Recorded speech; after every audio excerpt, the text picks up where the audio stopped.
There are now more than 120 startups operating in the nascent cultivated meat industry. But what will distinguish the winners from the losers in this potentially high risk but high reward part of the food industry? I'm Elaine Watson with Food Navigator USA, and I'm here at Future Meat Technologies to find out more. I think one of the major things about us is the fact that I founded a company with a clear vision of how to make cultured meat a commercial reality. So even though I do biology and tissue engineering, I'm at heart still a chemical engineer. And I reversed engineer the process right from the start to ask, how do we get to a $10 steak, right? How do we get to a chicken breast that costs you the same in the supermarket as it does now? And because of that, our biology, our engineering, and our food technology is different from everybody else in the game. A lot of other companies are using stem cells. These are unstable cells that need a lot of growth factors to be happy. They're kind of like little prima donnas. And they're very expensive to grow because of that. We, Future Meat Technologies, is growing fibroblasts. Yes.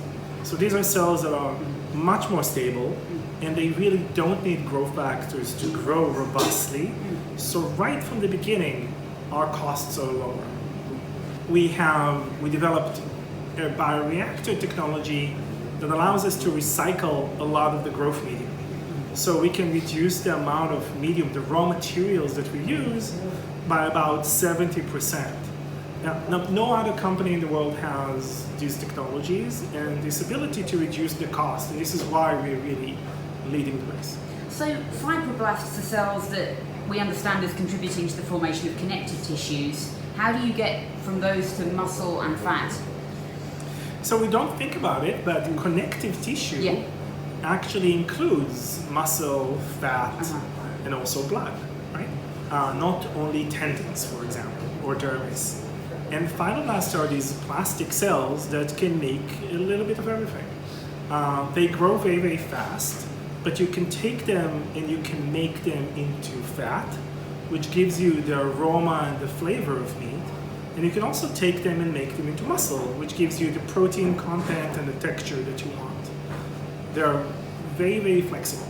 So some companies in this space are growing a bunch of cells and then for the first products making kind of hybrids, combining that cell biomass with texture vegetable protein and some other things to make sort of processed products. And there are other companies here doing more of a kind of tissue engineering approach and culturing cells around scaffolding, and there's bioprinting and all kinds of things. What will be your initial approach? At the end of the day, I think everybody is doing the same thing. There are those that take the textured vegetable proteins, call it a scaffold, add it to the bioreactor, and then have the cells stick to it and take it out. And those that take the cells out and then add the cells to the scaffold. So it's either you add the scaffold to the cells or cells to the scaffold. It's really the same thing. I think the first generation of products of everybody in the field are going to be hybrid. They're going to combine plant proteins for texture and then animal cells for the flavor and the aroma and everything we experience from meat. This is what Future Meat is doing as well. We are, even though I have a lot of background in tissue engineering, we're not focused on tissue engineering. I don't believe that tissue engineering is the way to get us where we want to be. And I don't believe in making a $25,000 steak that only Elon Musk can afford, right? I want my kids to eat our products too. But what about the kind of the nutrition and sensory qualities? If you are growing kind of cell biomass, how meaty is that if these cells haven't kind of matured into, say, muscle fibers as we know them? I think that what we're saying is extremely meaty. The texturing part is something that the industry figured out more than 20 years ago. Nestle was a pioneer there, and other companies as well. We can get, ground meat type texture. The burgers today are great. The texture is perfect. It just doesn't smell like a burger or taste like a burger. I want to increase the amount of omega-3s in the product, right? I want to have a chicken breast that is healthier than salmon. I want to significantly reduce the amount of saturated fat in the products, right? I don't want it to be as fatty as regular meat. So you can tailor the nutritional profile using this technology. That's one of the...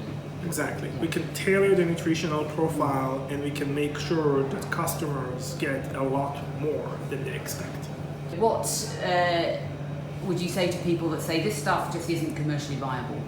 A lot of the technologies, you noted before, 120 different companies out there. A lot of these technologies are not scalable.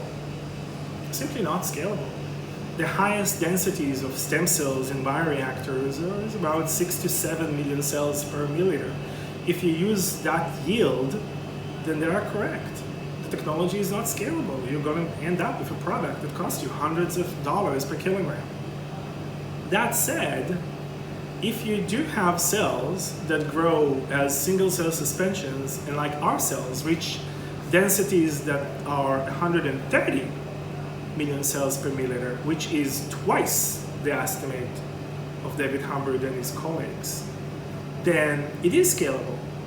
You know, the devil is in the details. Yes. Not all technologies in the cultured meat arena are fully scalable. However, some clearly are. So if you take a look at cars, right? We had hundreds of different models of cars, 100 years ago, right? There were some cars even running on batteries, some on steam, some on gas, multiple cylinders, some with horses, some with people waving a flag in front of them. That explosion of technology, well, not all of them were scalable, right? We waited for Henry Ford to open his first factory. Is there when it comes to kind of the size of bioreactors, is there a kind of sweet spot when it comes to the size for mammalian cell culture at scale? When you start the process, if the bioreactor is small, then your factory is not going to be efficient, right? Efficiency comes with scaling up processes.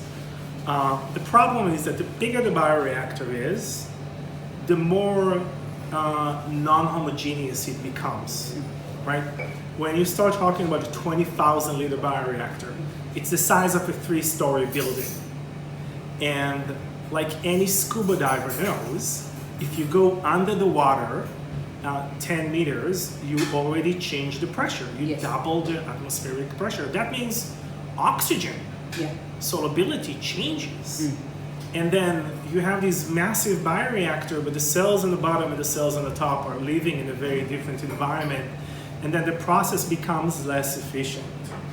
So we can talk about 50,000 liter bioreactors, but those are already going to be out of the scope of what most of the industry feels comfortable with.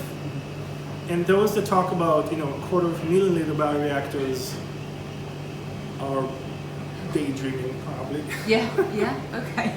So can you tell me a bit about which products you're starting with and why? So I believe you're starting with chicken, which is already pretty cheap. Regular chicken is pretty cheap at the moment. Why not start with, higher value products like bluefin tuna or something? First of all, our technology will get there. Yeah. We have chicken and lamb, and we're working on beef and pork, and hopefully would announce it relatively soon. But the technology is applicable to all species. It's just that what we are making is cell lines that grow forever. We make immortal cells. And those immortal cells are easier to produce in small animals than big animals. Remember, Future Meat Technologies is not doing any genetic modifications, right? We are using spontaneous evolutionary forces to create stable lines. So our products will be non-GMO. And you don't have to keep going back to the source, they will just continue indefinitely to proliferate? That's right. So the interesting thing is that it's easier to immortalize small animals than large animals. Right. So what takes 100 days in chicken, takes 300 days in lamb. For beef and pork, it's closer to 700 days. If you try to immortalize whales, it will take you 1,000 days. But this is the real interesting part. Once you immortalize them, like you said, they will grow forever. So our chicken cells went through more than 1,000 population doublings.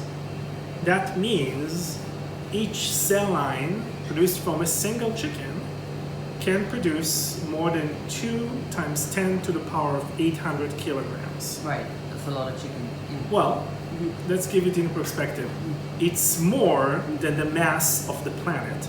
So, prospective life cycle assessment suggests that cultivated meat, is going to use less land, less water, emit fewer greenhouse gases, and so on. But since nobody's really doing this at scale yet, how do we really know? So we don't know, but we can model, right? There are a few very good technical economic assessments published already on large-scale factories. So Delft made one, and then Hamburg published another. And if you take those numbers and use real-world data from our world's first production line that you can see behind me, you can take those numbers and essentially estimate or extrapolate what is going to be the environmental impact of a large-scale facility. And when we do that, the first numbers that we get are really, really good.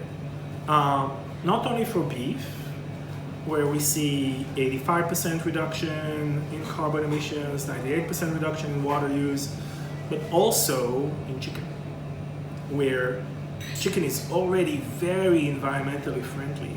And still, we believe we can reduce carbon emissions by more than 40%, as well as water use by more than 90%.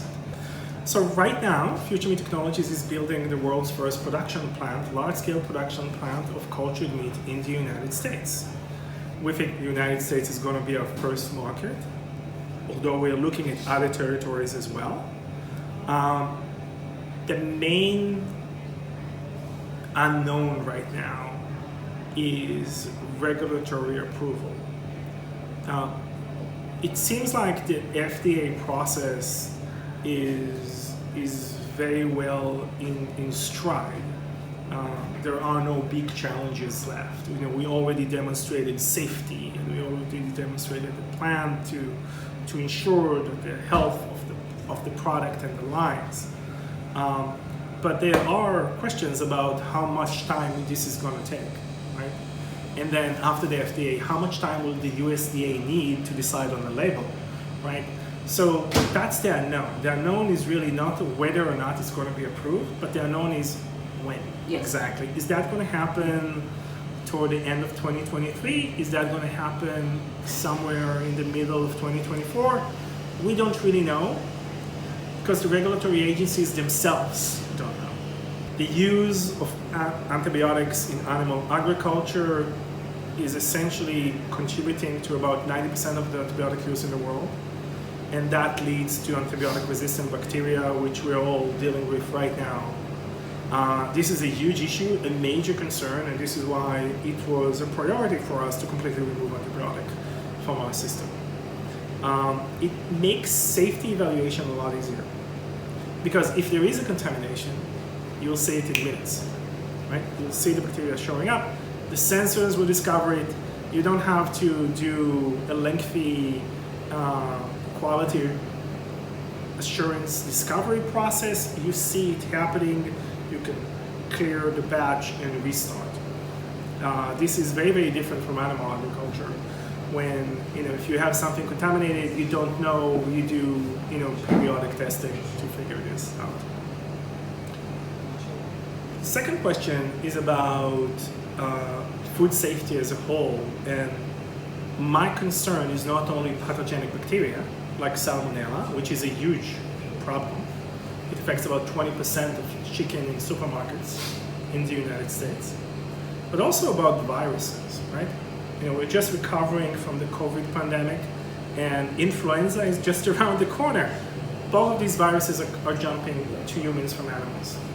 And one of the very cool things that we developed here is a rapid sequencing approach to see which viruses appear in our cells, essentially making sure that we exclude all of the animal pathogens, but all of the human pathogens as well. So we're not talking about testing like 3 or 4 or 5 viruses that traditional agriculture is testing. We have the full sequence of these cells. We can exclude everything. And that makes it very, very unique. And hopefully, when this technology takes hold and we replace a significant fraction of the industry, we can completely prevent massive outbreaks of